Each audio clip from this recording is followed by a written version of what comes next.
வனவிலங்குகள், அதாவது காட்டில் வாழக்கூடிய மிருகங்கள், வைல்ட் அனிமல்ஸ், அவைகளை நாட்டுக்குள் வைத்து பலர் வளர்க்கின்றனர்.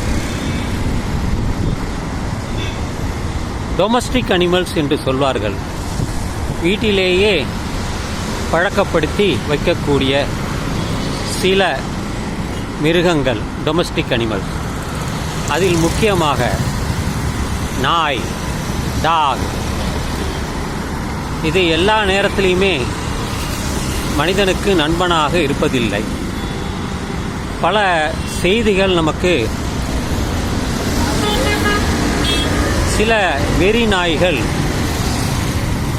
ஆண்களை, பிள்ளைகளை கடித்து குதறிவிட்டது, மருத்துவமனையில் அனுமதிக்குள்ளார்கள் என்ற செய்திகள் எல்லாம் வருகிறது. அதனால் நீங்கள் நாய்களை பார்த்தால் ஜாக்கிரதையாக இருக்க வேண்டும், உஷாராக இருக்க வேண்டும், கவனமாக இருக்க வேண்டும். ஏனென்றால் அந்த நாய், நீங்கள் பார்க்கக்கூடிய நாய், அது நல்ல நாயா, கெட்ட நாயா, அல்லது வெறி பிடித்த நாயா என்று நமக்கு தெரியாது. சிலர் சில தகவல்கள் சொல்வார்கள். அதையெல்லாம் நாம் எடுத்துக்கொள்ளக்கூடாது. நாய் நாய்தான்.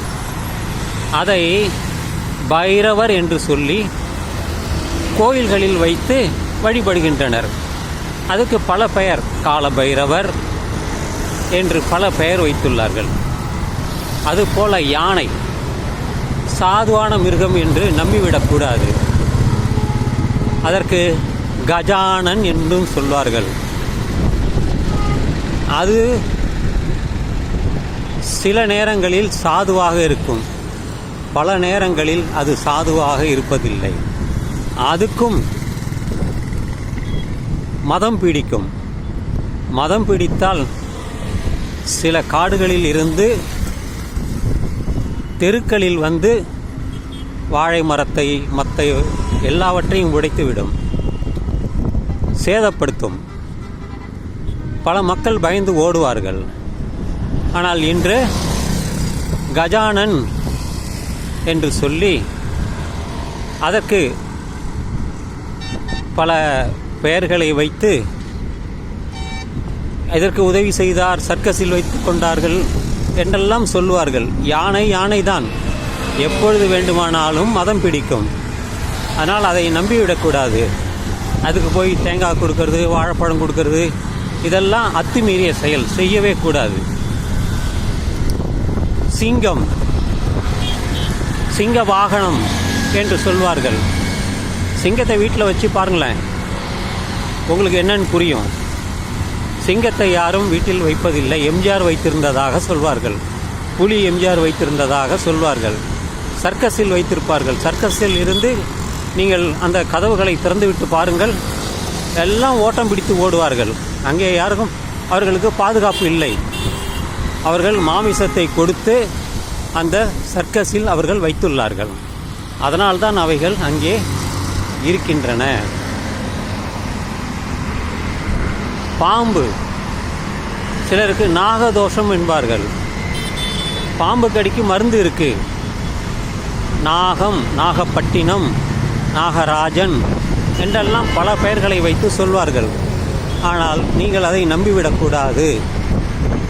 அதை கொண்டு போய் கோயிலில் விட்டுவிட வேண்டும் என்று சொல்வார்கள். அது தவறு.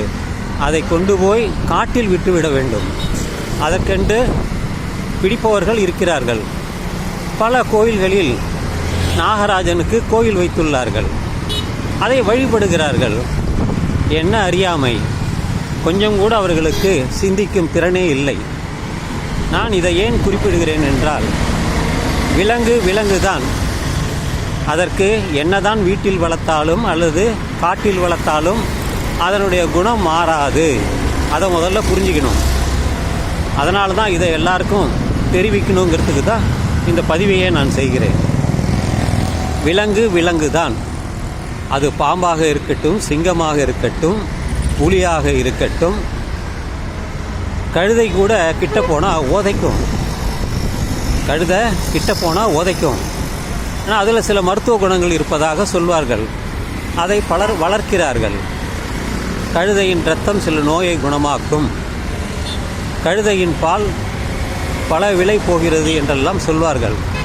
என்ன இருந்தாலும் கழுதை தான். அதை சிலர் வளர்க்கிறார்கள். அது லாபத்திற்காக அவர்கள் செய்கிறார்கள். எனவே நண்பர்களே, இந்த நாயை நம்பி எப்போவும் போய்விடாதீர்கள். அது நல்ல நாய் கெட்ட நாய் என்று நமக்கு தெரியாது. நாய் தான். அது வீட்டில் வளர்த்தாலும் அல்லது ரோட்டில் வளர்த்தாலும் அது நாய் தான். அது பைரவர் என்று சொன்னாலும் எந்த பெயரில் சொன்னாலும் அதன் அருகில் போகாதீர்கள், தவிர்த்து விடுங்கள். அந்த பாதையை விட்டு வேறு பாதையில் செல்லுங்கள், இல்லது பாதுகாப்புடன் செல்லுங்கள் என்று சொல்லி இந்த பதிவை நான் நிறைவு செய்கிறேன். இதெல்லாம் பலருடைய அனுபவங்கள். நமக்கு வீடியோவை போட்டு நமக்கு தெரிவிக்கிறார்கள். அந்த தகவல் நமக்கு கிடைக்கிறது. இதெல்லாம் உறுதியான தகவல் தான், கதை அல்ல. எனவே நண்பர்களே, இந்த காணொளியை காணும் அனைத்து நண்பர்களுக்கும் என்னுடைய பாராட்டுதலையும் மனமார்ந்த நன்றியையும் தெரிவித்துக் கொண்டு, இந்த இரவு நள்ளிரவாகட்டும் என்று சொல்லி இந்த பதிவை நான் நிறைவு செய்கிறேன். வாழ்க தமிழ், வாழ்க தமிழ்நாடு.